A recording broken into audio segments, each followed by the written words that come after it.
ನಮಸ್ಕಾರ ಸ್ನೇಹಿತರೆ. ಒಂದು ಸಲ ಶಿವ ಮತ್ತು ಪಾರ್ವತಿ ಕೈಲಾಸದಲ್ಲಿ ವಿಶ್ರಾಂತಿ ಪಡೆಯುತ್ತಿದ್ದರು.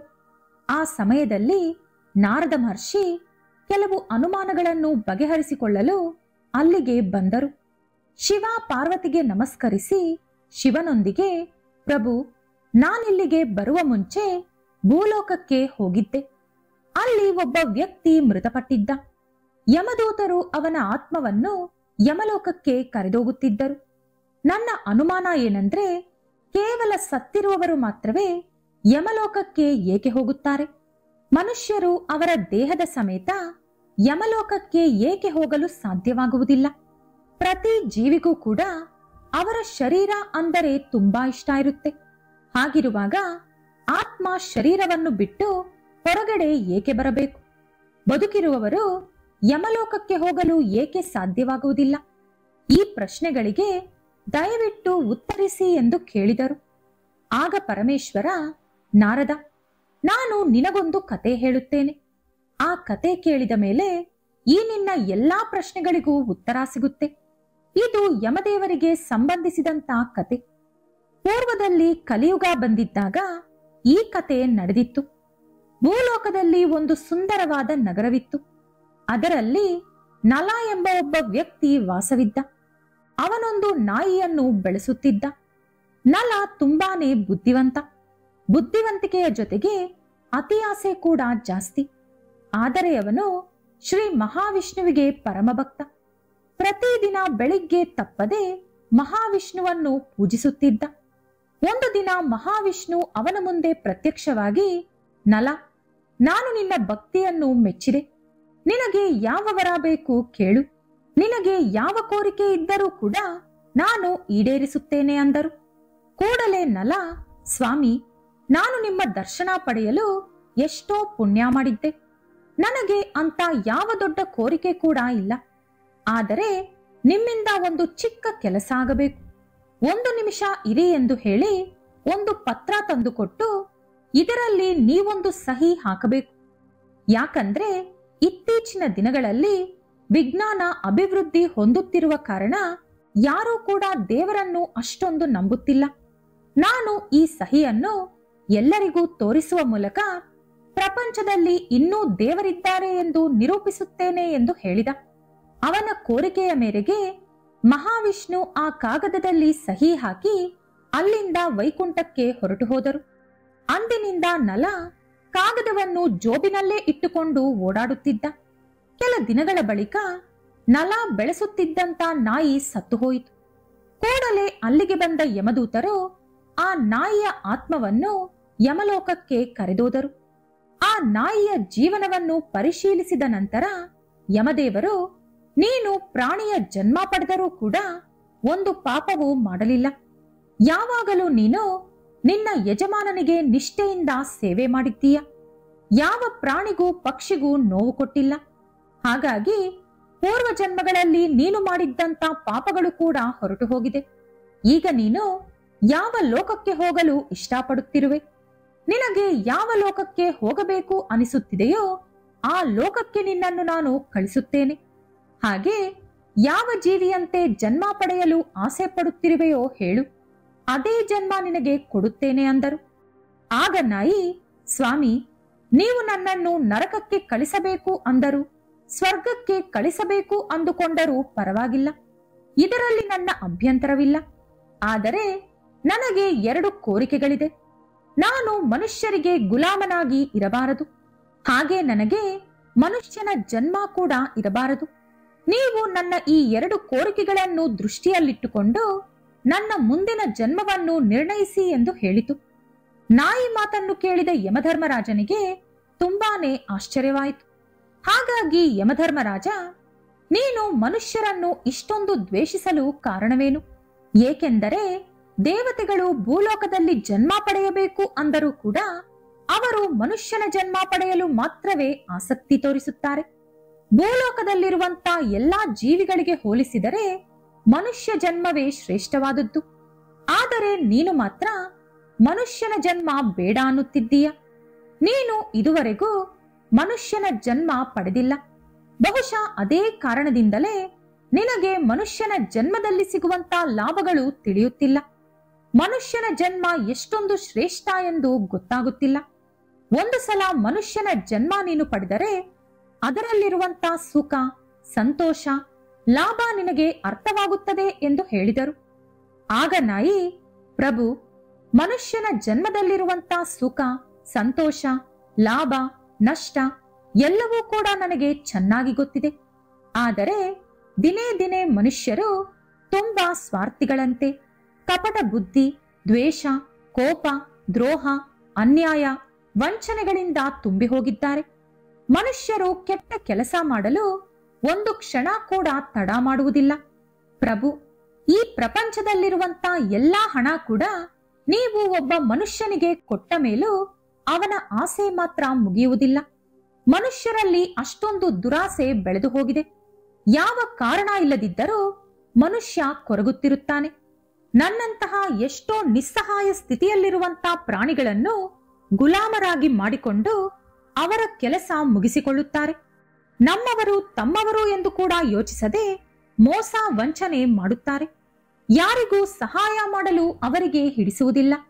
ಆಸ್ತಿಗಾಗಿ ಸ್ವಂತ ಒಡಹುಟ್ಟಿದವರೇ ಒಬ್ಬರನ್ನೊಬ್ಬರು ಕೊಲ್ಲುವ ಸ್ಥಿತಿಗೆ ಬಂದು ಬಿಟ್ಟಿದ್ದಾರೆ. ಗಂಡ ಹೆಂಡತಿ ಕೂಡ ಒಬ್ಬರನ್ನು ಒಬ್ಬರು ಕೊಲ್ಲುವಷ್ಟು ದ್ವೇಷದಿಂದ ಬದುಕುತ್ತಿದ್ದಾರೆ. ಅವರ ಮುಂದೆ ಯಾರು ಬೆಳೆದರೂ ಅವರಿಂದ ಸಹಿಸಲಾಗುವುದಿಲ್ಲ. ಬೇರೆಯವರ ಮೇಲೆ ಅಸೂಯೆ ಪಡುವುದು ಬಿಟ್ಟು ಅವನು ಬೆಳೆಯಲು ಶ್ರಮ ಪಡುತ್ತಿಲ್ಲ. ಈಗ ಈ ಎಲ್ಲಾ ವಿಷಯಗಳನ್ನು ಪಕ್ಕಕ್ಕಿಟ್ಟರೆ ಮನುಷ್ಯ ಈ ಸೃಷ್ಟಿಗೆ ಕಾರಣವಾದ ಭಗವಂತನನ್ನು ಕೂಡ ಮೋಸ ಮಾಡುವ ನೀಚತನಕ್ಕೆ ಬಂದು ಬಿಟ್ಟಿದ್ದಾನೆ. ಅಷ್ಟೊಂದು ನೀಚವಾದ ಜನ್ಮ ಆಗಿರುವುದರಿಂದಲೇ ನನಗೆ ಮನುಷ್ಯನ ಜನ್ಮ ಬೇಡ ಅನ್ನುತ್ತಿದ್ದೇನೆ ಅಂದಿತು ನಾಯಿ. ಆಗ ಯಮದೇವರು, ನೀನು ಹೇಳಿದ ಎಲ್ಲಾ ವಿಷಯಗಳು ನನಗೆ ಅರ್ಥವಾಯಿತು. ಆದರೆ ಒಂದು ವಿಷಯ ಮಾತ್ರ ಅರ್ಥವಾಗುತ್ತಿಲ್ಲ. ಮನುಷ್ಯರು ದೇವರನ್ನು ಕೂಡ ಮೋಸ ಮಾಡುತ್ತಿದ್ದಾರೆ ಎಂದು ನೀನು ಹೇಳಿದೆ. ಮನುಷ್ಯರು ದೇವರನ್ನು ಯಾವ ರೀತಿ ಮೋಸ ಮಾಡಲು ಸಾಧ್ಯ? ಮನುಷ್ಯರಿಗೆ ಅಷ್ಟೊಂದು ಶಕ್ತಿ ಇಲ್ಲವಲ್ಲ. ಅವರಿಗೆ ಬುದ್ಧಿ ಕೊಟ್ಟವರೇ ನಾವು. ಹಾಗಾಗಿ ಅವರಿಗಿರುವ ಬುದ್ಧಿ ನಮ್ಮ ದೇವತೆಗಳೊಂದಿಗೆ ಹೋಲಿಸಿದರೆ ಒಂದು ನೂಲು ದಾರಕ್ಕೂ ಸಮಾನವಿಲ್ಲ. ನಿನಗೆ ನಮ್ಮ ಶಕ್ತಿ ಬಗ್ಗೆ ತಿಳಿಯದೆ ಈ ರೀತಿ ಮಾತನಾಡುತ್ತಿದ್ದೀಯಾ ಅಂದರು. ಅದಕ್ಕೆ ನಾಯಿ, ಪ್ರಭು, ಮನುಷ್ಯರು ದೇವಾಲಯಗಳಿಗೆ ಹೋದಾಗ ಎಷ್ಟೋ ಸ್ವಾರ್ಥವನ್ನು ಮನಸ್ಸಿನಲ್ಲಿ ತುಂಬಿಕೊಂಡು ಅವರ ಕೋರಿಕೆಗಳನ್ನು ಈಡೇರಿಸುವಂತೆ ದೇವರನ್ನು ಬೇಡಿಕೊಳ್ಳುತ್ತಾರೆ. ಅವರ ಕೋರಿಕೆ ಈಡೇರಿಸಿದರೆ ಬಡವರಿಗೆ ಹಣ ಸಹಾಯ ಮಾಡುವುದಾಗಿ, ಹಸಿದವರಿಗೆ ಅನ್ನದಾನ ಮಾಡುವುದಾಗಿ, ದೇವರಿಗೆ ಕಾಣಿಕೆಗಳನ್ನು ಕೊಡುವುದಾಗಿ ಹೇಳುತ್ತಾರೆ.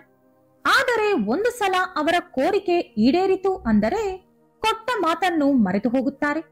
ದೇವರಿಗೂ ಕೂಡ ಆಸೆ ತೋರಿಸಿ ಅವರ ಕೆಲಸಗಳನ್ನು ಮಾಡಿಕೊಳ್ಳುತ್ತಿದ್ದಾರೆ. ಅವರ ಕೋರಿಕೆಗಳನ್ನು ಈಡೇರಿಸಿಕೊಳ್ಳುತ್ತಿದ್ದಾರೆ. ಒಂದು ಸಲ ಅವರ ಕೋರಿಕೆ ಈಡೇರಿದ ಮೇಲೆ ನನಗೆ ಎಲ್ಲವೂ ಕೊಟ್ಟವನೇ ಭಗವಂತ, ಮತ್ತೆ ಅವನಿಗೆ ನಾನು ಕೊಡುವುದು ಏನಿದೆ ಎಂದು ಮಾತು ಬದಲಾಯಿಸುತ್ತಾರೆ. ಆ ರೀತಿ ಮನುಷ್ಯರು ಮಾಡುವ ಕೆಟ್ಟ ಕೆಲಸಗಳನ್ನು ಪ್ರತಿದಿನ ಲೆಕ್ಕ ಹಾಕಿ ಹಾಕಿ ನಾನು ತುಂಬಾನೇ ಸುಸ್ತಾಗಿದ್ದೇನೆ. ಮನುಷ್ಯರ ಬುದ್ಧಿವಂತಿಕೆಯ ಮುಂದೆ ದೇವರು ಕೂಡ ಸೋತು ಶರಣಾಗಬೇಕು ಅಂದಿತು ನಾಯಿ. ಆಗ ಯಮಧರ್ಮರಾಜ, ನೋಡು, ಮನುಷ್ಯರು ನಮ್ಮನ್ನು ಎಷ್ಟು ಮೋಸ ಮಾಡಿದರೂ ಕೂಡ ಕೊನೆಗೆ ಅವರು ಇಲ್ಲಿಗೆ ಬರಬೇಕು. ಅವರು ಮಾಡಿರುವ ಪಾಪಗಳಿಗೆ ತುಂಬಾ ಅಳುತ್ತಾ, ನೋವು ತಿನ್ನುತ್ತಾ ನನ್ನ ಮುಂದೆ ಸಾಷ್ಟಾಂಗ ನಮಸ್ಕಾರ ಮಾಡಿ ಕ್ಷಮಿಸುವಂತೆ ನನ್ನನ್ನು ಪರಿಪರಿಯಾಗಿ ಬೇಡಿಕೊಳ್ಳುತ್ತಾರೆ. ಆ ರೀತಿ ಇಲ್ಲಿಗೆ ಬಂದವರೆಲ್ಲರೂ ನನ್ನ ಆಧೀನದಲ್ಲಿ ಇದ್ದುಕೊಂಡು ನಾನು ಹೇಳಿದಂತ ಕೆಲಸ ಮಾಡುತ್ತಾರೆ. ನಾನು ಸ್ವರ್ಗಕ್ಕೆ ಹೋಗು ಅಂದರೆ ಹೋಗ್ತಾರೆ, ನರಕಕ್ಕೆ ಹೋಗು ಅಂದರೆ ಹೋಗ್ತಾರೆ. ನಾನು ಯಾವ ಶಿಕ್ಷೆ ಕೊಟ್ಟರೆ ಅದನ್ನು ಅನುಭವಿಸುತ್ತಾರೆ. ನಾನು ಎಲ್ಲಿಗೆ ಹೋಗು ಅಂದರೆ ಅಲ್ಲಿಗೆ ಹೋಗುತ್ತಾರೆ. ನನ್ನ ಗುಲಾಮರಾಗಿ ಬದುಕುತ್ತಾರೆ ಎಂದು ಹೇಳಿದರು. ಆಗ ನಾಯಿ, ಪ್ರಭು, ನಿಮ್ಮ ಹತ್ತಿರ ಬಂದಿರುವ ಮನುಷ್ಯರೆಲ್ಲರೂ ಪ್ರಾಣ ಇಲ್ಲದೆ ಬಂದವರು. ನೀವು ಕೇವಲ ಅವರ ಆತ್ಮವನ್ನು ಮಾತ್ರವೇ ಇಲ್ಲಿಗೆ ಕರೆತರುತ್ತೀರಿ. ನೀವು ಇದುವರೆಗೂ ಜೀವಂತವಾಗಿರುವ ಮನುಷ್ಯನನ್ನು ಭೇಟಿಯಾಗಲಿಲ್ಲ. ಆದ್ದರಿಂದಲೇ ಅವರ ಬಗ್ಗೆ ನಿಮಗೆ ಪೂರ್ತಿಯಾಗಿ ಗೊತ್ತಿಲ್ಲ. ಒಂದು ವೇಳೆ ಬದುಕಿರುವ ಮನುಷ್ಯನನ್ನು ನೀವು ಯಮಲೋಕಕ್ಕೆ ಕರೆತಂದರೆ ಆಗ ನಿಮಗೆ ಮನುಷ್ಯ ಎಷ್ಟೊಂದು ಅಪಾಯಕಾರಿ ಎಂದು ಅರ್ಥವಾಗುತ್ತದೆ. ಬದುಕಿರುವ ಮನುಷ್ಯನ ಬುದ್ಧಿವಂತಿಕೆಯ ಮುಂದೆ ನಿಮ್ಮ ದೇವತೆಗಳು ಕೂಡ ಸರಿತೂಗುವುದಿಲ್ಲ ಅಂದಿತು. ಆ ಮಾತನ್ನು ಕೇಳಿದ ಯಮಧರ್ಮರಾಜನಿಗೆ ತುಂಬಾನೇ ಕೋಪ ಬಂದಿತು. ಈ ನಾಯಿ ನನ್ನ ಲೋಕಕ್ಕೆ ಬಂದು ನನ್ನನ್ನೇ ಅವಮಾನಿಸುತ್ತಿದೆ. ನಮ್ಮ ಮುಂದೆ ಮನುಷ್ಯರು ಏನೂ ಮಾಡಲು ಆಗುವುದಿಲ್ಲ ಎಂಬುದು ಈ ನಾಯಿಗೆ ಹೇಗಾದರೂ ನಿರೂಪಿಸಬೇಕು. ಮನುಷ್ಯರ ಬುದ್ಧಿವಂತಿಕೆ ನಮ್ಮ ದೇವತೆಗಳ ಮುಂದೆ ಕೆಲಸ ಮಾಡುವುದಿಲ್ಲ ಎಂದು ಹೇಗಾದರೂ ಇದಕ್ಕೆ ತೋರಿಸಬೇಕು ಅಂದುಕೊಂಡರು. ಅದನ್ನು ನಿರೂಪಿಸಲು ಯಮಧರ್ಮರಾಜ ಅವರ ಯಮದೂತರನ್ನು ಕರೆದು, ದೂತರೆ, ನೀವು ಈಗಲೇ ಭೂಲೋಕಕ್ಕೆ ಹೋಗಿ ಈ ನಾಯಿಯ ಯಜಮಾನನನ್ನು ಬದುಕಿರುವಾಗಲೇ ಇಲ್ಲಿಗೆ ಕರೆದುಕೊಂಡು ಬನ್ನಿ. ಬದುಕಿರುವ ಮನುಷ್ಯ ಇಲ್ಲಿಗೆ ಬಂದರೆ ಏನು ನಡೆಯುತ್ತದೆ ಎಂದು ನಾನು ಕೂಡ ನೋಡಬೇಕು. ಈ ನಾಯಿ ನನಗೆ ತುಂಬಾನೇ ಕೋಪ ತಂದಿದೆ.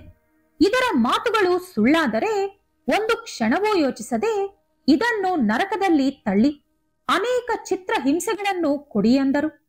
ಕೂಡಲೇ ಯಮದೂತರು ಭೂಲೋಕಕ್ಕೆ ಹೋಗಿ ಮಲಗಿದ್ದಂತ ನಲನನ್ನು ಎತ್ತಿಕೊಂಡು ಯಮಲೋಕಕ್ಕೆ ಹೊರಟರು. ದಾರಿ ಮಧ್ಯದಲ್ಲಿ ಎಚ್ಚರಗೊಂಡ ನಲ ಯಮದೂತರನ್ನು ನೋಡಿ, ನಾನು ಮಲಗಿರುವಾಗಲೇ ಸತ್ತು ಹೋದೆನಾ? ನನ್ನನ್ನು ನೀವು ಯಮಲೋಕಕ್ಕೆ ಕರೆದೋಗುತ್ತಿದ್ದೀರಾ ಎಂದು ಕೇಳಿದ. ಅದಕ್ಕೆ ಯಮದೂತರು, ಇಲ್ಲ ಇಲ್ಲ, ನಿನ್ನ ನಾಯಿ ಮನುಷ್ಯರು ತುಂಬಾ ಬುದ್ಧಿವಂತರು, ಸ್ವಾರ್ಥಿಗಳು, ಮೋಸಗಾರರು, ದ್ರೋಹಿಗಳು, ದೇವತೆಗಳಿಗಿಂತಲೂ ಹೆಚ್ಚು ಬುದ್ಧಿ ಹೊಂದಿದ್ದಾರೆ ಎಂದು ತುಂಬಾನೇ ಹೇಳಿದೆ. ಹಾಗಾಗಿ ನಿನ್ನನ್ನು ಪರೀಕ್ಷಿಸಲು ನಮ್ಮ ಪ್ರಭುಗಳು ನೀನು ಬದುಕಿರುವಾಗಲೇ ಕರೆತರಲು ಹೇಳಿದ್ದಾರೆ. ಹಾಗಾಗಿ ನಿನ್ನನ್ನು ಯಮಲೋಕಕ್ಕೆ ಕರೆದುಕೊಂಡು ಹೋಗುತ್ತಿದ್ದೇವೆ ಅಂದರು. ಆಗಲೂ ಕೂಡ ನಲನ ಜೋಬಿನೊಳಗೆ ಮಹಾವಿಷ್ಣು ಸಹಿ ಹಾಕಿಕೊಟ್ಟಂತ ಪತ್ರವಿತ್ತು. ನಲ ಆ ಪತ್ರದೊಳಗೆ ಕೆಲವು ವಿಷಯಗಳನ್ನು ಬರೆದು ಮತ್ತೆ ಅದನ್ನು ಜೋಬಿನೊಳಗೆ ಇಟ್ಟುಕೊಂಡ. ಕೆಲ ಹೊತ್ತಿನ ಬಳಿಕ ಯಮದೂತರು ಯಮಲೋಕ ತಲುಪಿ ನಲನನ್ನು ಯಮದೇವರ ಮುಂದೆ ತಂದು ನಿಲ್ಲಿಸಿದರು. ಅವನನ್ನು ನೋಡಿದ ಯಮಧರ್ಮರಾಜನಿಗೆ ನಗು ತಡೆಯಲಾಗಲಿಲ್ಲ.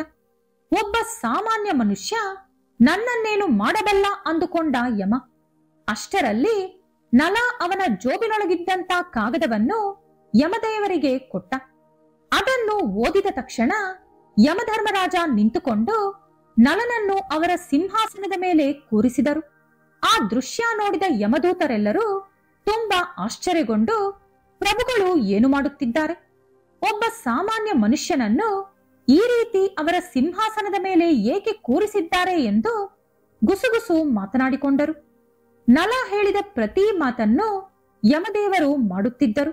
ಸ್ವಲ್ಪ ಹೊತ್ತಿನಲ್ಲೇ ನಲ ಯಮಲೋಕದ ಎಲ್ಲಾ ನಿಯಮಗಳನ್ನು ಬದಲಾಯಿಸಿಬಿಟ್ಟ.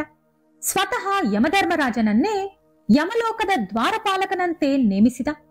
ಮೊದಲಿನಿಂದಲೂ ನಲನಿಗೆ ಅವನು ಮಾಡಿದಂತಹ ಮೋಸಗಳಿಗೆ ಅವನು ಸತ್ತ ಮೇಲೆ ಯಮಲೋಕಕ್ಕೆ ಹೋಗುತ್ತಾನೆ ಎಂಬ ವಿಷಯ ಗೊತ್ತಿತ್ತು. ಆದ್ದರಿಂದಲೇ ಅವನು ನರಕದಲ್ಲಿದ್ದಂತ ಎಲ್ಲಾ ನಿಯಮಗಳನ್ನು ಬದಲಾಯಿಸಿ ನರಕಕ್ಕೆ ಬರುವ ಎಲ್ಲಾ ಪಾಪಿಗಳನ್ನು ಸ್ವರ್ಗಲೋಕಕ್ಕೆ ಕಳಿಸಬೇಕು ಎಂಬ ಹೊಸ ನಿಯಮವನ್ನು ಜಾರಿಗೊಳಿಸಿದ. ಹಾಗೆ ಪಾಪಿಗಳು ಯಾವ ಬಾಗಿಲಿನಿಂದ ನರಕದ ಒಳಗಡೆ ಪ್ರವೇಶಿಸುತ್ತಾರೋ ಆ ಬಾಗಿಲನ್ನು ಮುಚ್ಚಿ ಮತ್ತೆ ಯಾವ ಪಾಪಿ ಕೂಡ ನರಕದೊಳಗೆ ಪ್ರವೇಶಿಸಬಾರದು ಎಂಬ ನಿಯಮವನ್ನು ಕೂಡ ಇಟ್ಟ. ಈ ದಿನದ ನಂತರ ಯಾವ ಜೀವಿಗೂ ನರಕದೊಳಗೆ ಪ್ರವೇಶ ಇರಬಾರದು ಎಂದು ನಲ ಆದೇಶ ಕೂಡ ಜಾರಿ ಮಾಡಿದ. ಇದನ್ನು ಕೇಳಿ ಎಲ್ಲಾ ಯಮದೂತರು ವಿರೋಧಿಸಬೇಕು ಅಂದುಕೊಂಡರೂ ಕೂಡ ಸ್ವತಃ ಯಮಧರ್ಮರಾಜನೇ ಏನೂ ಮಾತನಾಡದೆ ದ್ವಾರಪಾಲಕನಾಗಿ ನಿಂತಿರುವುದು ನೋಡಿ ಎಲ್ಲಾ ಯಮದೂತರು ಕೂಡ ನಲ ಹೇಳಿದ್ದನ್ನೇ ಮಾಡುತ್ತಿದ್ದರು. ಇನ್ನು ಇತ್ತ ಸ್ವರ್ಗಲೋಕದಲ್ಲಿ ಪರಿಸ್ಥಿತಿ ಹೀನಾಯವಾಗಿ ಬದಲಾಯಿತು. ಏಕೆಂದರೆ ಅಲ್ಲಿ ಪ್ರಜೆಗಳ ಸಂಖ್ಯೆ ಹೆಚ್ಚಾಗುತ್ತಾ ಬಂತು. ಆ ಪಾಪಿಗಳಿಗೆ ಸೇವೆ ಮಾಡಲು ಸ್ವರ್ಗಲೋಕ ವಾಸಿಗಳು ಮತ್ತು ಭೂಲೋಕದ ಕಾಮುಕರಿಗೆ ತೃಪ್ತಿ ಕೊಡಲಾಗದೆ ಅಪ್ಸರೆಗಳು ತುಂಬಾನೇ ಕಷ್ಟ ಅನುಭವಿಸುತ್ತಿದ್ದರು. ಇದನ್ನೆಲ್ಲ ಗಮನಿಸುತ್ತಿದ್ದ ನಾಯಿ ನನ್ನ ಮೇಲೆ ಹಠ ಸಾಧಿಸಲು ಹೋಗಿ ಈ ಯಮದೇವರು ಸ್ವರ್ಗಲೋಕ ಹಾಗೂ ಯಮಲೋಕ ಎರಡು ಲೋಕಗಳ ಪರಿಸ್ಥಿತಿಯನ್ನು ಕೂಡ ಹಾಳು ಮಾಡಿದ್ದಾರೆ. ನಾನು ಮೊದಲೇ ಹೇಳಿದೆ, ನನ್ನ ಯಜಮಾನ ತುಂಬಾ ಬುದ್ಧಿವಂತ ಎಂದು. ಆದರೆ ನನಗಿಂತಲೂ ಬುದ್ಧಿವಂತ ಯಾರೂ ಇಲ್ಲ ಎಂದು ಯಮದೇವರು ಈ ರೀತಿ ಮೋಸ ಹೋದರು. ನಿಜಕ್ಕೆ ಏನಾಗಿರಬಹುದು ಎಂದು ತಿಳಿದುಕೊಳ್ಳಬೇಕು ಅಂದುಕೊಂಡು ನಾಯಿ ಯಮಧರ್ಮರಾಜನ ಸಿಂಹಾಸನದ ಮೇಲೆ ಕುಳಿತಿದ್ದಂತ ಅದರ ಯಜಮಾನನ ಹತ್ತಿರ ಬಂದು, ಪ್ರಭು, ಇದೆಲ್ಲವೂ ಹೇಗಾಯಿತು? ಸಾಕ್ಷಾತ್ ಯಮಧರ್ಮರಾಜರೇ ನಿಮ್ಮ ಮಾತು ಕೇಳುತ್ತಿದ್ದಾರೆ. ನೀವು ಯಮಲೋಕಕ್ಕೆ ಅಧಿಪತಿ ಹೇಗಾದಿರಿ ಎಂದು ಕೇಳಿತು. ಆಗ ನಲ ನಾಯಿಯ ಕಿವಿಯಲ್ಲಿ, ನೋಡು, ನನಗೆ ನಿನ್ನ ಮೇಲೆ ತುಂಬಾನೇ ಕೋಪ ಇದೆ. ನಿನ್ನಿಂದಲೇ ನಾನು ಇಷ್ಟು ಬೇಗ ನರಕಕ್ಕೆ ಬರುವಂತಾಯಿತು. ಆದರೆ ಇದರಲ್ಲಿ ನನಗೊಂದು ದೊಡ್ಡ ಲಾಭ ಕೂಡ ಬಂದಿತು. ಹಾಗಾಗಿ ನಿನ್ನನ್ನು ಕ್ಷಮಿಸುತ್ತಿದ್ದೇನೆ. ನಾನು ಬದುಕಿರುವಾಗಲೇ ಯಮದೂತರು ರಾತ್ರೋರಾತ್ರಿ ನನ್ನನ್ನು ಯಮಲೋಕಕ್ಕೆ ಎತ್ತಿಕೊಂಡು ಬರುವಾಗ ನನಗೊಂದು ಉಪಾಯ ಹೊಳೆಯಿತು. ನನಗೆ ಈ ಹಿಂದೆ ಮಹಾವಿಷ್ಣು ಒಂದು ಕಾಗದದಲ್ಲಿ ಸಹಿ ಹಾಕಿ ಕೊಟ್ಟಿದ್ದರಲ್ಲ, ಅದನ್ನು ನಾನು ಜೋಬಿನಲ್ಲೇ ಇಟ್ಟುಕೊಳ್ಳುತ್ತಿದ್ದುದು ಒಳ್ಳೆಯದೇ ಆಯಿತು. ನಾನು ಆ ಪತ್ರದಲ್ಲಿ ಯಾವ ಮನುಷ್ಯನನ್ನು ಬದುಕಿರುವಾಗಲೇ ನರಕಲೋಕಕ್ಕೆ ಕರೆತರುತ್ತಾರೋ ಅವನನ್ನೇ ಯಮಲೋಕದ ಸಿಂಹಾಸನದ ಮೇಲೆ ಕೂರಿಸಬೇಕು. ಇನ್ನು ಮುಂದೆ ಅವನೇ ಯಮಲೋಕದ ರಾಜ ಎಂದು ಬರೆದು ಬಿಟ್ಟೆ. ಆ ಪತ್ರ ನೋಡಿದ ಯಮಧರ್ಮರಾಜ ಅದು ಸ್ವತಃ ಶ್ರೀ ಮಹಾವಿಷ್ಣುವಿನ ಆದೇಶ ಅಂದುಕೊಂಡು ನನಗೆ ಅವರ ಸಿಂಹಾಸನ ಬಿಟ್ಟುಕೊಟ್ಟರು ಎಂದು ಹೇಳಿದ. ಇನ್ನು ಇತ್ತ ಸ್ವರ್ಗಲೋಕದ ದೇವತೆಗಳೆಲ್ಲರೂ ಮಹಾವಿಷ್ಣುವಿನ ಹತ್ತಿರ ಹೋಗಿ ಸ್ವರ್ಗಲೋಕದ ಪರಿಸ್ಥಿತಿಯನ್ನು ವಿವರಿಸಿ ಸಹಾಯ ಮಾಡುವಂತೆ ಕೇಳಿಕೊಂಡರು. ಏನಾಗಿರಬಹುದು ಎಂದು ತಿಳಿದುಕೊಳ್ಳಲು ಸ್ವತಃ ಮಹಾವಿಷ್ಣುವೇ ಯಮಲೋಕಕ್ಕೆ ಹೋದರು. ಅಲ್ಲಿ ದ್ವಾರಪಾಲಕನಂತೆ ನಿಂತಿದ್ದ ಯಮನನ್ನು ನೋಡಿ ಮಹಾವಿಷ್ಣುವಿಗೂ ಕೂಡ ಆಶ್ಚರ್ಯವಾಯಿತು. ಅಷ್ಟರಲ್ಲಿ ಯಮದೇವರು ಮಹಾವಿಷ್ಣುವಿಗೆ ನಮಸ್ಕರಿಸಿ, ಪ್ರಭು, ನಿಮ್ಮ ಲೀಲೆ ಅರ್ಥ ಮಾಡಿಕೊಳ್ಳುವುದು ಅಸಾಧ್ಯ. ಒಬ್ಬ ಸಾಮಾನ್ಯ ಮನುಷ್ಯನನ್ನು, ಅದರಲ್ಲೂ ಮಹಾಪಾಪಿಯನ್ನು ಯಮಲೋಕಕ್ಕೆ ರಾಜನಾಗಿ ಮಾಡಿರುವುದು ನನಗೆ ಒಪ್ಪಿಗೆಯಾಗುತ್ತಿಲ್ಲ. ಆ ಪಾಪಿಯಿಂದ ಈಗ ನರಕಲೋಕದಲ್ಲಿ ಯಾರಿಗೂ ಕೂಡ ಕೆಲಸವಿಲ್ಲ. ಯಾವ ಪಾಪಿಗಳಿಗೂ ಇಲ್ಲಿ ಪ್ರವೇಶವಿಲ್ಲ. ನರಕಲೋಕದ ಬಾಗಿಲನ್ನು ಪೂರ್ತಿಯಾಗಿ ಮುಚ್ಚಲಾಗಿದೆ. ಎಲ್ಲಾ ಪಾಪಿಗಳು ಸ್ವರ್ಗಲೋಕಕ್ಕೆ ಹೋಗಿ ಅಲ್ಲಿ ಅಟ್ಟಹಾಸ ಮಾಡುತ್ತಿದ್ದಾರೆ. ಮೊಟ್ಟ ಮೊದಲನೇ ಸಲ ನೀವು ತೆಗೆದುಕೊಂಡ ನಿರ್ಧಾರ ತಪ್ಪು ಅನಿಸುತ್ತಿದೆ ಎಂದು ಹೇಳಿದರು. ಆಗ ನಡೆದ ವಿಷಯವನ್ನೆಲ್ಲ ಅರ್ಥ ಮಾಡಿಕೊಂಡ ಮಹಾವಿಷ್ಣು, ಯಮ, ಇದು ನನ್ನ ಕೆಲಸವಲ್ಲ. ಇದು ಒಬ್ಬ ಸಾಮಾನ್ಯ ಮನುಷ್ಯನ ಬುದ್ಧಿವಂತಿಕೆ. ಒಬ್ಬ ಮನುಷ್ಯನ ಬುದ್ಧಿವಂತಿಕೆಯಿಂದ ಇದೆಲ್ಲ ಕೂಡ ನಡೆದಿದೆ. ಬದುಕಿರುವ ಮನುಷ್ಯರನ್ನು ಯಮಲೋಕಕ್ಕೆ ಕರೆತಂದರೆ ಇದೇ ರೀತಿ ನಡೆಯುತ್ತದೆ. ಆದ್ದರಿಂದಲೇ ಯಮಲೋಕ ಸೃಷ್ಟಿ ಮಾಡಿದಾಗಿನಿಂದಲೂ ಇದುವರೆಗೂ ನಿನಗಿಂತಲೂ ಮುಂಚೆ ಇದ್ದ ಯಾವ ಯಮ ಕೂಡ ಬದುಕಿರುವವರನ್ನು ಸ್ವರ್ಗಕ್ಕೆ ಕರೆತರುವ ತಪ್ಪು ಮಾಡಿರಲಿಲ್ಲ. ನಿನ್ನ ಪೂರ್ವಿಕರು ಮಾಡದಿರುವಂತ ತಪ್ಪನ್ನು ಇವತ್ತು ನೀನು ಮಾಡಿರುವೆ. ಇದೆಲ್ಲವೂ ನಿನ್ನ ಅವಿವೇಕದಿಂದ ನಡೆದಿದೆ. ನಿನಗೂ ಕೂಡ ಯಮನ ಪದವಿ ಕೊಡುವ ಮುಂಚೆಯೇ ಈ ವಿಷಯವನ್ನು ವಿವರಿಸಿದ್ದೆ. ಕೇವಲ ಸತ್ತ ವ್ಯಕ್ತಿಗಳ ಆತ್ಮವನ್ನು ಮಾತ್ರವೇ ಯಮಲೋಕಕ್ಕೆ ಕರೆತರಬೇಕು. ಭೂಲೋಕದಲ್ಲಿ ಅವರ ಮೃತದೇಹದ ಜೊತೆಗೆ ಎಲ್ಲಾ ದೋಷಗಳು ಕೂಡ ನಶಿಸುತ್ತದೆ.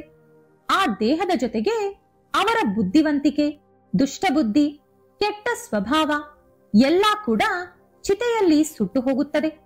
ಅಮಾಯಕವಾದ ಆತ್ಮ ಮಾತ್ರವೇ ಇಲ್ಲಿಗೆ ಬರುತ್ತದೆ. ಹಾಗಾಗಿ ಆತ್ಮ ತನ್ನ ತಪ್ಪು ತಾನು ತಿಳಿದುಕೊಂಡು ತನ್ನ ತಪ್ಪಿಗೆ ಶಿಕ್ಷೆಗಳನ್ನು ಅನುಭವಿಸಿ ಇನ್ನೊಂದು ಜನ್ಮಕ್ಕೆ ಸಿದ್ಧವಾಗುತ್ತದೆ. ಆದರೆ ಮನುಷ್ಯ ಯಾವಾಗಲೂ ಅವನ ತಪ್ಪುಗಳನ್ನು ಒಪ್ಪಿಕೊಳ್ಳುವುದಿಲ್ಲ. ಯಾವ ರೀತಿ ಆ ತಪ್ಪಿನಿಂದ ತಪ್ಪಿಸಿಕೊಳ್ಳಬೇಕು ಎಂದು ಪ್ರಯತ್ನಿಸುತ್ತಾನೆಯೇ ಹೊರತು ತಪ್ಪನ್ನು ಒಪ್ಪಿಕೊಂಡು ಇನ್ನೊಂದು ತಪ್ಪು ಮಾಡದೆ ಇರಲು ಪ್ರಯತ್ನಿಸುವುದಿಲ್ಲ. ಒಂದು ತಪ್ಪನ್ನು ಮುಚ್ಚಿ ಹಾಕಲು 1000 ತಪ್ಪುಗಳನ್ನು ಬೇಕಾದರೂ ಕ್ಷಣ ಮಾತ್ರ ಯೋಚಿಸದೆ ಮಾಡುತ್ತಾನೆ. ಇನ್ನು ಮುಂದಾದರೂ ನೀನು ಈ ತಪ್ಪನ್ನು ಮಾಡಲು ಹೋಗಬೇಡ ಎಂದು ಯಮನಿಗೆ ಹೇಳಿ, ಈಗ ನಾನು ಈ ಪರಿಸ್ಥಿತಿಯನ್ನು ಸರಿಪಡಿಸುತ್ತೇನೆ ಎಂದು ಮಹಾವಿಷ್ಣು ಯಮಲೋಕದ ಒಳಗಡೆ ಹೋದರು.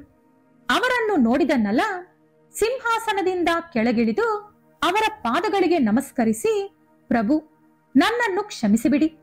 ನಾನು ನಿಮ್ಮನ್ನು ನೋಡಿದ ಕ್ಷಣದಿಂದ ನನ್ನ ಕೆಟ್ಟ ಬುದ್ಧಿಯನ್ನು ಬಿಟ್ಟುಬಿಟ್ಟೆ. ಒಬ್ಬರಿಗೆ ಮೋಸ ಮಾಡುವುದು, ಸುಳ್ಳು ಹೇಳುವುದು, ದ್ರೋಹ ಬಗೆಯುವುದು ಎಲ್ಲವನ್ನೂ ಬಿಟ್ಟು ಸ್ವತಂತ್ರವಾಗಿ ನೆಮ್ಮದಿಯಾಗಿ ಬದುಕುತ್ತಿದ್ದೆ. ಆದರೆ ಇದ್ದಕ್ಕಿದ್ದಂತೆ ರಾತ್ರೋರಾತ್ರಿ ಯಮದೂತರು ನನ್ನನ್ನು ಇಲ್ಲಿಗೆ ಕರೆತಂದರು. ನಾನು ಅಮಾಯಕ ಎಂದು ಗೊತ್ತಾದರೆ ನನ್ನ ನಾಯಿ ನರಕಲೋಕದಲ್ಲಿ ಶಿಕ್ಷೆಗಳನ್ನು ಅನುಭವಿಸಬೇಕು ಎಂದು ಯಮದೇವರು ಆದೇಶಿಸಿದ್ದರು. ಹಾಗಾಗಿ ನನ್ನ ನಾಯಿಗೆ ನರಕವನ್ನು ತಪ್ಪಿಸಲು, ಜೊತೆಗೆ ಮನುಷ್ಯರ ಬುದ್ಧಿವಂತಿಕೆ ಯಮದೇವರಿಗೆ ತೋರಿಸಲು ಈ ರೀತಿ ಮಾಡಬೇಕಾಯಿತು. ನೀವು ಕೊಟ್ಟ ಅಮೂಲ್ಯವಾದ ಕಾಣಿಕೆಯನ್ನು ಈ ರೀತಿ ದುರುಪಯೋಗ ಮಾಡುವುದು ನನ್ನ ಕೋರಿಕೆಯಾಗಿರಲಿಲ್ಲ. ದಯವಿಟ್ಟು ನನ್ನನ್ನು ಕ್ಷಮಿಸಿಬಿಡಿ ಎಂದು ಬೇಡಿಕೊಂಡ. ಅವನು ಹೇಳಿದ್ದರಲ್ಲಿ ನ್ಯಾಯ ಇದೆ ಅನಿಸಿ ಮಹಾವಿಷ್ಣು ನಲನನ್ನು ಕ್ಷಮಿಸಿ ಮತ್ತೆ ಭೂಲೋಕಕ್ಕೆ ಕಳಿಸಿಬಿಟ್ಟರು. ಮತ್ತೆ ಯಮಧರ್ಮರಾಜನನ್ನು ಸಿಂಹಾಸನದ ಮೇಲೆ ಕೂರಿಸಿ ಮಹಾವಿಷ್ಣು ವೈಕುಂಠಕ್ಕೆ ಹೊರಟು ಹೋದರು. ಆಗ ನಾಯಿ ಮತ್ತೆ ಯಮದೇವರ ಹತ್ತಿರ ಬಂದು, ಪ್ರಭು, ಈಗಲಾದರೂ ನನ್ನ ಮಾತು ಒಪ್ಪಿಕೊಳ್ಳುತ್ತೀರಾ? ಬದುಕಿರುವ ಮನುಷ್ಯನ ಬುದ್ಧಿವಂತಿಕೆ ಹೇಗಿರುತ್ತದೆ ಎಂದು ಈಗ ನಿಮಗೆ ಅನುಭವ ಆಯ್ತಾ? ಆದ್ದರಿಂದಲೇ ನಾನು ಮನುಷ್ಯನ ಜನ್ಮ ಬೇಡ ಅಂತ ಹೇಳಿದ್ದು. ಮನುಷ್ಯ ಅತಿ ಆಸೆಯಿಂದ ಧರ್ಮವನ್ನು ಕೂಡ ಪೂರ್ತಿಯಾಗಿ ಮರೆತು ಬಿಟ್ಟಿದ್ದಾನೆ ಎಂದು ಹೇಳಿತು. ಯಮದೇವರು ನಾಯಿಯನ್ನು ಮೆಚ್ಚಿಕೊಂಡು ಅದನ್ನು ಸ್ವರ್ಗಕ್ಕೆ ಕಳಿಸಿದರು. ಮತ್ತೆ ಸ್ವರ್ಗಲೋಕದಲ್ಲಿದ್ದಂತ ಎಲ್ಲಾ ಪಾಪಿಗಳನ್ನು ನರಕಲೋಕಕ್ಕೆ ಎಳೆತಂದರು. ನಲ ಬದಲಾಯಿಸಿದಂತ ನಿಯಮಗಳನ್ನು ತೆಗೆದುಹಾಕಿ ಮತ್ತೆ ಹಳೆ ನಿಯಮಗಳನ್ನು ಜಾರಿಗೊಳಿಸಿದರು. ಮತ್ತೆ ಎಂದಿನಂತೆ ನರಕಲೋಕದಲ್ಲಿ ಪಾಪಿಗಳು ತುಂಬಿ ಹೋದರು, ಸ್ವರ್ಗಲೋಕದಲ್ಲಿ ಪುಣ್ಯಾತ್ಮರು ಬದುಕಿದರು. ಈ ಕತೆ ಹೇಳಿದ ಪರಮೇಶ್ವರ, ನಾರದ, ಈಗ ನಿನ್ನ ಅನುಮಾನಗಳು ಹೋಯಿತಲ್ಲವೇ? ಬದುಕಿರುವ ಮನುಷ್ಯ ಇಲ್ಲಿರುವ ಲೋಕಗಳಿಗೆ ಬಂದರೆ ಈ ಲೋಕಗಳ ಪರಿಸ್ಥಿತಿ ಹೇಗಿರುತ್ತದೆ ಎಂಬುದು ಮೊದಲೇ ಯೋಚಿಸಿದ ನಾವುಗಳು ಈ ನಿಯಮಗಳನ್ನು ತಂದೆವು. ಸಾಕ್ಷಾತ್ ಶ್ರೀರಾಮ ಹಾಗೂ ಶ್ರೀಕೃಷ್ಣನಂತೆ ಮಾನವ ರೂಪ ಪಡೆದ ಮಹಾವಿಷ್ಣು ಕೂಡ ಅವರ ದೇಹವನ್ನು ಭೂಲೋಕದಲ್ಲೇ ಬಿಟ್ಟು ಆತ್ಮರೂಪದಲ್ಲಿ ಮಾತ್ರವೇ ವೈಕುಂಠಕ್ಕೆ ಹಿಂದಿರುಗಿದರೆ ಹೊರತು ಅವರ ದೇಹವನ್ನು ಇಲ್ಲಿ ಹೊತ್ತು ತಂದಿಲ್ಲ ಅಂದರು ಪರಮೇಶ್ವರ. ಅವರ ಪ್ರಶ್ನೆಗಳಿಗೆ ಉತ್ತರ ತಿಳಿದುಕೊಂಡ ನಾರದ ಮಹರ್ಷಿ ಶಿವ ಪಾರ್ವತಿಗೆ ನಮಸ್ಕರಿಸಿ ಅಲ್ಲಿಂದ ಹೊರಟು ಹೋದರು. ಈ ಕತೆ ಇಷ್ಟ ಆದ್ರೆ ಲೈಕ್ ಮಾಡಿ, ಶೇರ್ ಮಾಡಿ. ಇಂತಹ ಹೆಚ್ಚಿನ ಉತ್ತಮ ಕತೆಗಳಿಗಾಗಿ ತಪ್ಪದೇ ನಮ್ಮ ಚಾನೆಲ್ ಅನ್ನು ಸಬ್ಸ್ಕ್ರೈಬ್ ಮಾಡ್ಕೊಳ್ಳಿ. ನಾಳೆ ಮತ್ತೊಂದು ವಿಡಿಯೋದೊಂದಿಗೆ ಪುನಃ ಭೇಟಿಯಾಗೋಣ. ಧನ್ಯವಾದಗಳು.